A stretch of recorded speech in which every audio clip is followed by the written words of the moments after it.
কাল রাত্রে কি ঝড় উঠেছিল, টের পেয়েছিলে? ঝড়? কই না তো। সে কি কি প্রচন্ড ঝড়। চলো বাংলায় গিয়ে সব গুছিয়ে নিতে হবে। কাল সকালে আমরা কলকাতা ফিরে যাব।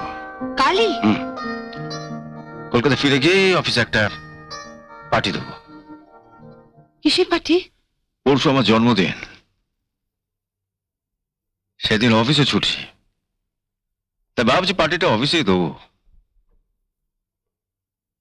সেদিনই সকলের সামনে জানিয়ে দেবো তোমার আমার সম্পর্কটা কি। You are so sweet.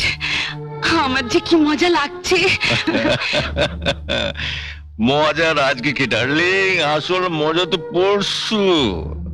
হ্যাঁ, তবে হ্যাঁ, আমি অ্যানাউন্স করার আগে তুমি অফিস স্টাফদের জানিয়ে দেবে অলোকের সঙ্গে তোমার কোনো সম্পর্ক নেই।